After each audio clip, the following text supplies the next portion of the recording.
Hey everybody, it's Rob here. We have been analyzing the patch notes, in particular for Barbarian, and I think I came up with a good list here, which is my opinion about the best Barbarian builds in Season 3. And spoiler alert, Barbarian is going to be one of the strongest, if not the strongest class for Season 3. And I will also, at the end of the video, try to give an outlook. This is also just a draft. Where BARB is standing in the overall tier list, which is going to be a separate video, probably tomorrow. But for now, let's start with some of the changes that BARB got in the recent patch. I'm going to link the sheet and also the patch notes again in the description. But I think the strongest, like we start in S tier right away, the strongest or one of the strongest BARB builds is the charge BARB. Hoda BARB still has the highest damage in the game. It barely got nerfed, and it is still very, very strong DPS-wise, but I think Charge has the edge with utility. So we considered in this tier list that there's not going to be any more AOZ in Season 3.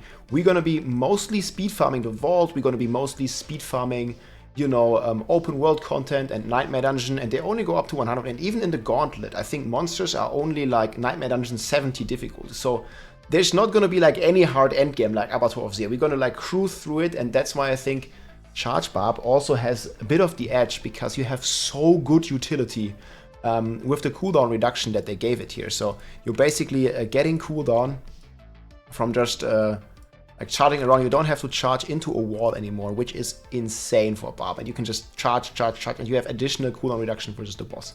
So yeah, this one is really, really strong. So I'm gonna make a separate dedicated charge guide, but let me just tell you, you basically have huge damage, like the damage got increased by a lot.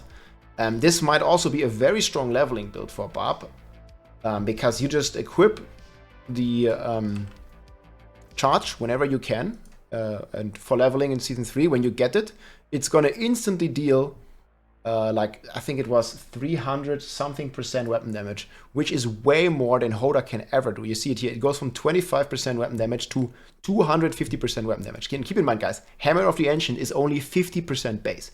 So right off the bat, during leveling, this charge is going to be amazing, and you're going to get the cooldown resets. And man, if you find one of these new legendaries that applies the bleed with charge as well, it's going to be completely nuts. But in the end game, this is what I'm going to be focusing here on this tier list. It's an end game tier list. We're going to be rocking basically also the new ring, I think. We will see if this is going to turn out the way I think it's going to turn out, but basically what this will achieve is whenever you charge or use a brawling skill, charge as a brawling skill, it's going to trigger bleeds as well. And these bleeds are going to be base of rend, and they're also going to trigger 200% extra weapon damage on top of the 250% that you're already getting from your charge. And that one you can scale even further, right? So there is a lot of details here, but overall this is like the build. Again, I'm going to make a separate dedicated charge video, because I think this is, next to the Hoda BARB, the best build for BARBs, and probably in the entire game for next season. It's pretty insane. We can basically utilize, like I made in my previous video already, we utilize the whirlwind that cannot overpower plus charge combination. Whirlwind will proc the Veterans Brawler. It's just so insane, because our charge will basically overpower with the Earthstriker, similar to the Hoda Whirlwind, how that worked. And we are like stacking all the multipliers. Like we have the Ancestral Charge, we have the Veterans Brawler, we have the Earthstriker Grandfather to bring. We have the new ring here, Ring of the Ravenous, going for completely insane damage numbers. Basically, we have Gurrit here with the Aeronite getting another +4, together with Shaco we're getting +8 to all skills. And yeah, again, the planners, they are all linked in the sheet here. And I just wanted to take you over the current damage multipliers versus the new damage multipliers. So we're having the base charge here. This one already goes up by 900%. Then we are having the enhanced rune. So whenever you charge enemies, let's go in here, like whenever we manage to charge these enemies here basically into a wall, like this, we're going to do bonus damage to them. And it's going to completely annihilate them whenever you do that, because you're getting even more multiplicative damage. So you're getting another 150% weapon damage. So then they nerfed some of the aspects here, but that's not really a big deal, because most of these aspects, especially the big multiplayer here, was pretty tedious to proc. You always had to like whirlwind a lot, and they changed this quite a bit. So you only have to, you know, use the core skills like a few times. This is 5 times core skills, and then you can charge for an extra 1.4 or 1.8 if you want to put it on 200, also an option multiplier. So that's pretty chill. We are having a bit of a nerf to the overpower multipliers, but again, this is not as bad. It's only nerfing the additive damage portion. So usually we have about 2,400 and now we have like 2,200 or something. It's not a big nerf overall. And what happens now is that we have some crazy cooldown reduction, even if we're not charging into terrain, and we're getting additional cooldown reduction on the bosses. So yeah, basically before we were having like a 10-second cooldown-ish, and now we are basically doing like 30 charges every minute or something. I think maybe even more. It really depends on how much and how it scales with attack speed. I still have to test that. So if you just compare the total multipliers base and into the wall charge, your charge is going to be dealing like 4 or 5x the damage that it is dealing now. And we've been already hitting for like very crazy amounts of damage, as you guys have seen in my previous video. And I think it's going to be very insane, especially in speed farming, because again, the charge has so much utility. So it's one of the best BARB builds. And right next to the charge BARB, again, the planner is going to be here. Right next to the charge BARB, we're going to have the Hoda BARB. And this one might sound familiar to you. We are still playing Hoda WW in this setup. Again, like the planners are still a bit work in progress, especially on the Paragon nodes. But yeah, Paragon is looking like this. Like it might look somewhat similar. But basically on here, we don't need the elements because we don't need the damage. You can still snapshot, but you don't need it. We're gonna rock the Bolt's Chieftain. And this is also what I forgot for charge. We're gonna have the Martial Glyph. And this one is a tremendous buff to all Barbarian builds that we have in the game. It basically allows you to reduce the cooldown by 4 seconds of all skills but shouts. But the way I understand it, and we will have to see how exactly it works, but the current Martial works like this as well. So basically, after casting a shout, the active cooldown and now it's going to say every other ability that's not a shout is going to reduce by 4 seconds. I'm not sure if we can, like you can see here, like I cast this and when I do it again, it's going to reduce the cooldown. Boom, you see 2 seconds gone. I'm not sure if this is going to apply, like so basically our charge on cooldown and then we just cast Warcry and it's going to reduce this cooldown by 4 seconds. And if we have 3 charges, we can reduce it by 12 seconds, essentially having no cooldown on charges at all. And this one will also work, most likely, for Wrath of the Berserk. So we can just cast our, don't have shift bound right now.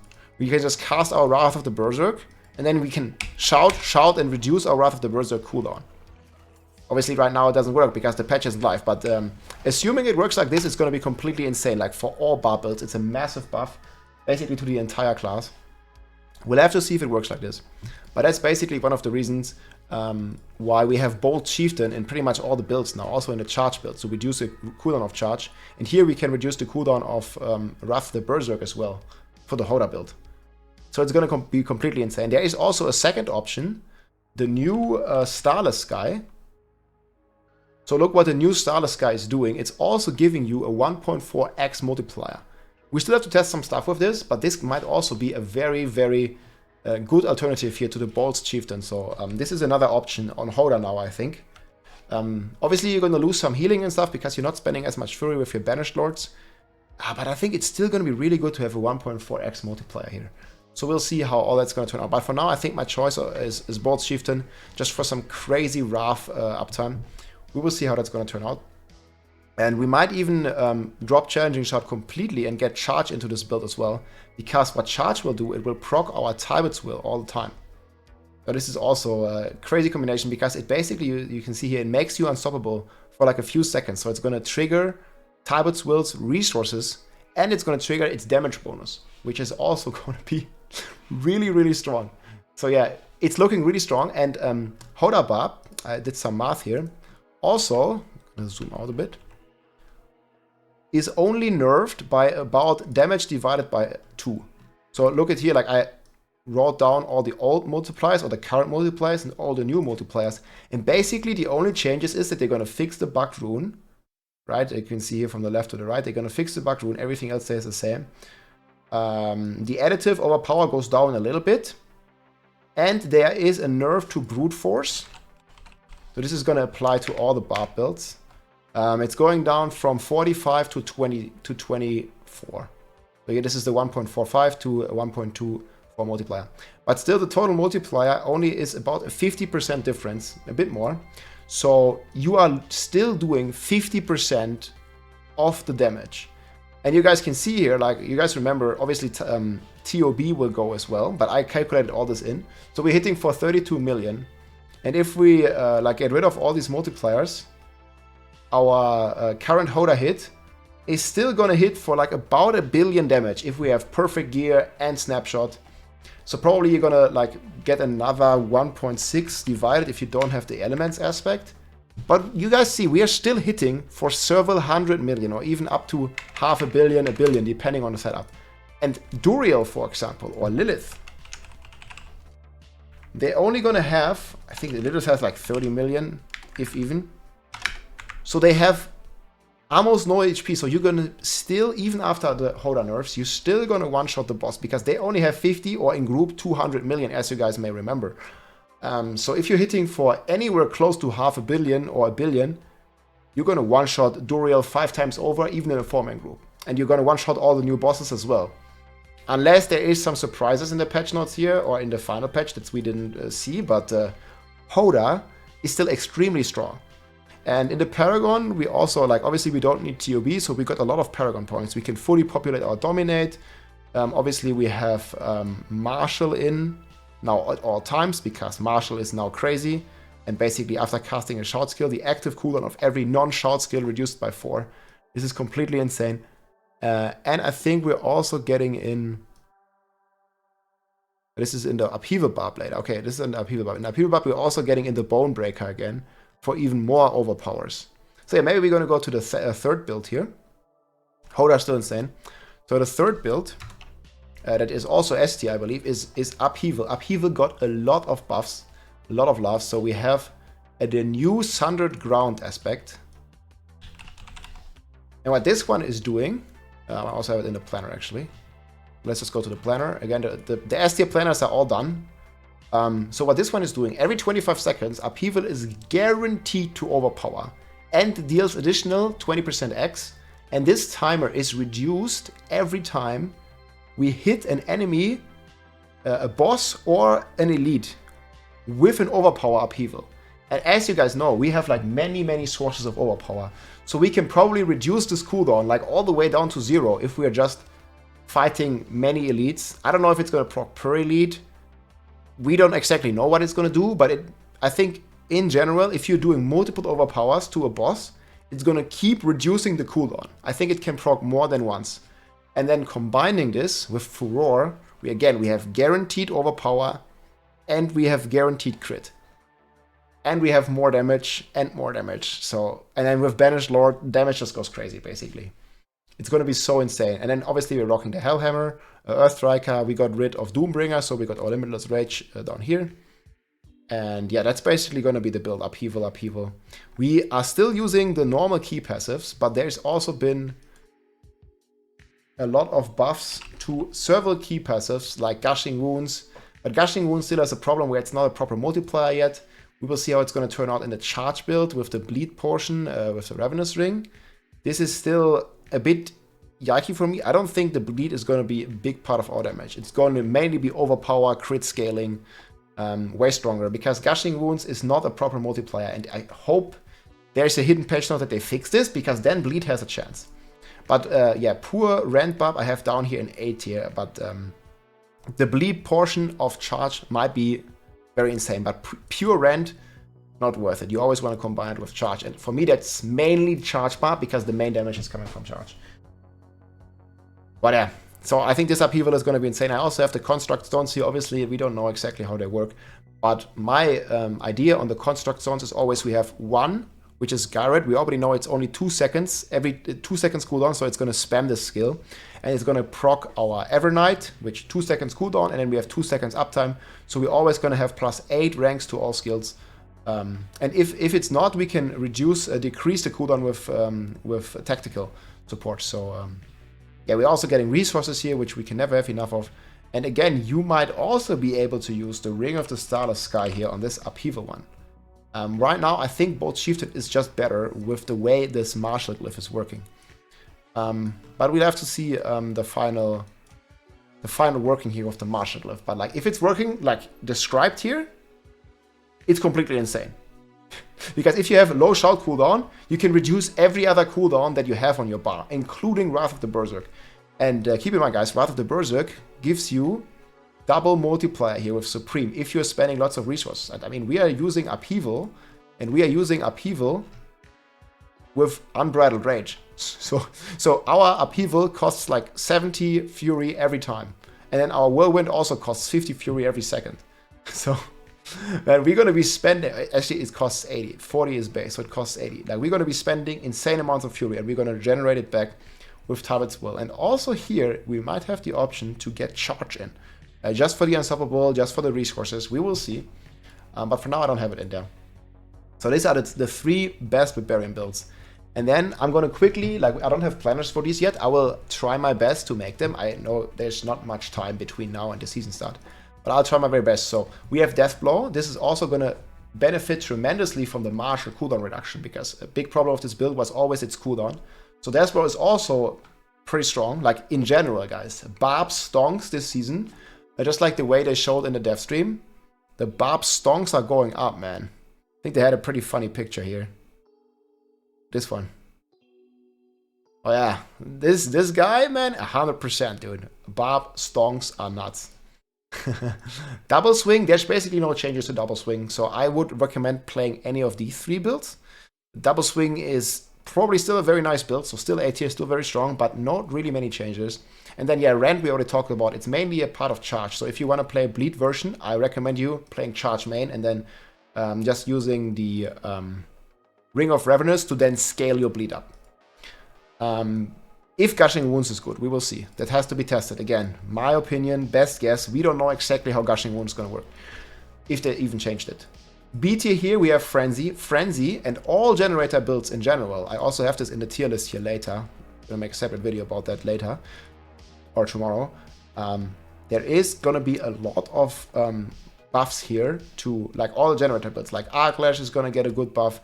I think one of the highest buffs in the game is actually to Stormclaw Druid, where you're getting a ton of multipliers because of all these, what I'm going to talk about here for Frenzy Buff. But yeah, also Frenzy Buff gets some huge buffs. I don't think it's going to be necessarily strong enough to make it on the top builds on Frenzy, because like Stormclaw and Arclash already are a good build right now, and they get these buffs as well, and Frenzy was kind of a weak build and gets these buffs, so maybe it's a kind of okay build. That's kind of my guess. But we are basically getting these 2 new aspects here. So we're getting the Pain, these ones here, the Pain Goggler Gauntlet. So this is going to transform Frenzy, which is normally a single target spell, into AoE, and every other basic skill for that matter as well. And then it's also going to be dealing triple damage. Completely insane. And I think we also have another one that is in the patch notes here. The Aspect of Adaptability. This is actually in the utility slot, so you can put it on your boots. Aspect of Adaptability. When cast below 50% resources, basic skills generate free resources. When cast above maximum resources, which is always going to happen in Frenzy, you're always going to have full fury. Basic skills deal 80% increased damage. Also completely insane. Another 1.8 multiplier. So we are basically looking at triple plus another 1.8. So we're actually looking at 5.5 times damage. On some of the other Druid stuff, we're looking at 7x. So plus AoE damage. Frenzy might be cool. I'm definitely going to give this build a try, and we're definitely going to make a planner, guys. Again, the sheet will be linked in the description. I'll just need to, make all the planners. There's a lot of stuff to do, and there's no time. Season already starts in 3 days. Then we have Leap Quake. And this one actually finally also benefits extremely from the Martial Glyph, because we are now getting all the cooldown reduction here from Martial. So whenever we want, we can just get that here, Martial. We can just get 4 seconds cooldown reduction of our leap whenever we cast a shout. So we can probably perma-leap, like leap, shout, leap, shout, leap, shout, and shout has no animation, so it's not going to interrupt your leaping. So you can basically perma-leap, I think, I hope. We'll see, we have to test it.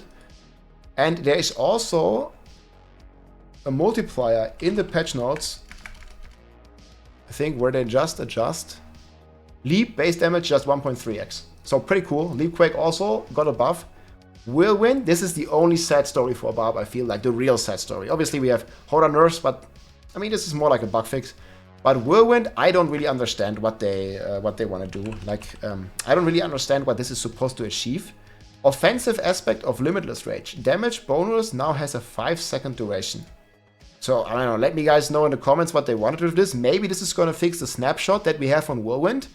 You know, like you can only Whirlwind for 5 seconds before the buff is lost. I don't know.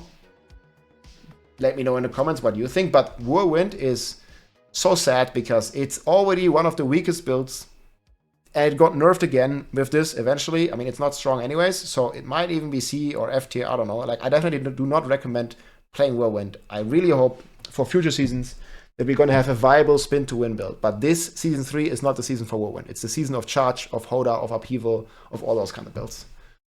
Unfortunately, guys, these stonks are not going up for Whirlwind right now. Then we have Kick.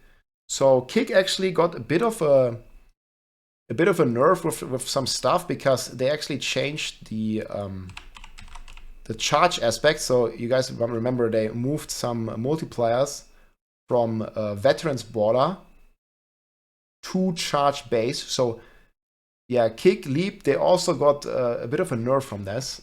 So yeah, it might be a bit annoying. Actually not Kick, but Leap got a bit of a nerf from that.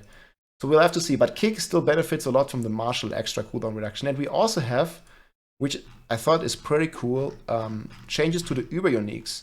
And this might also be cool for Hoda. So Melted Heart of Seelig will now double all stats. It's going to have movement speed. It's going to have 100% damage, like double damage while healthy, additive.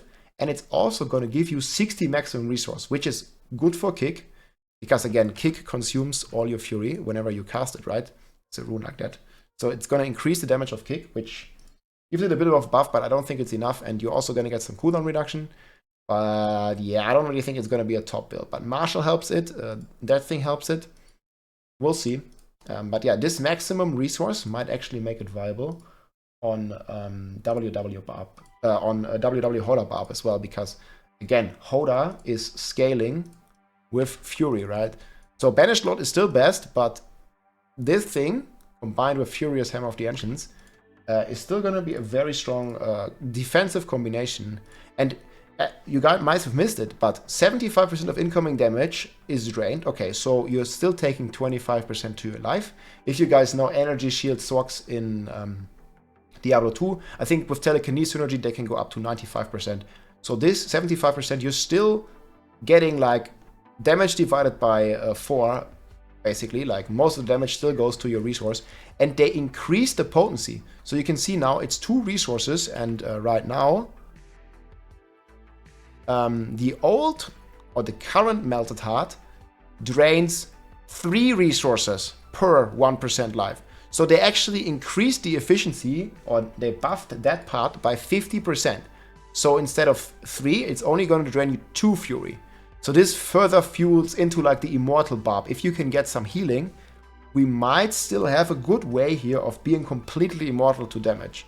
So double the resources, double the stats, 50% efficiency on the resource drain, but you can only drain 75% of incoming damage. That's the only downside. I think overall it's a massive buff actually to the Melted Heart of Seelig, which can be pretty cool for some immortal builds. We'll definitely try this in the season as well. But yeah, guys, that's basically, and then we have Thorns, like there's no changes, so it's still pretty weak. It was weak before, it's still weak. But that's basically the tier list, guys. It's going to be linked in the description. And quickly, I think Barbarian right now, Lightning Storm might compete. And also maybe Fire Sorc is going up here, I'm not sure. There's also some hope for Penshot and for Bone Spear. So this tier list is not final. I'm still switching around stuff, but Barb sits, I think, pretty comfortable, at least with 2 tiers in S tier overall, all the builds. Obviously, there's a lot of copium. We haven't played the patch, guys. So there might be surprises. There might be mechanics that are working differently than we thought. But overall, Barb, if you're a Barb enjoyer, it's looking really good. Even if Hoda Barb damage is divided by roughly 2, it's coming from such crazy damage that it's still going to be very strong. So this is just my first guess, guys. I'm probably going to post a video tomorrow about the full tier list once we had some more time to look at all the other classes. Because you guys know, like, there's so much stress because, like, everybody's asking me what my opinion is on everything. And I'm only here, the day only has 24 hours. And there is just so many builds and we got so many patch notes. But man, like this patch notes actually got me super hyped for the season. I think BARB is looking really good, and the other class, I can't wait to play the Lightning Storm Druid. I can't wait to play the Meteor Sorcerer. There's so many cool builds here with the Infinite Chain, and I think there's something for every class. Ranged Rogue is looking pretty cool. Bone Spear gets a Giga buff from Starless Sky. A Bone Spirit also gets a Giga buff, so I think there is, for every class, there is something. And whatever it's S or A tier, guys, we're still going to dominate the game because Avatar 12 Zir is gone. We're only going to have Nightmare Dungeon 100 to worry about. And the Gauntlet is also only Nightmare Dungeon 70 or something. So we're going to one-shot everything. I hope it's not going to get boring fast, but I think there's so many different builds. Like, even if you're one-shotting all the endgame, there's many different builds for you to try. So I encourage you to give them a shot. I'm going to have an updated tier list here soon. And maybe in the future we'll get some variation of Avatar 12 Zir back into the game. I don't know, but there's lots of fun with all the build diversity. And I think we're gonna like Season 3. It's shaping out to be really good. I hope you guys enjoyed. And yeah, let me know in the comments what you think, what build you are gonna play for the season. And I'm gonna have a full tier list video coming up here on this channel soon. Take care, my friends. GG. If you liked this video, make sure to subscribe, leave a like or a comment. I'm also live on Twitch almost every day, so come and say hi.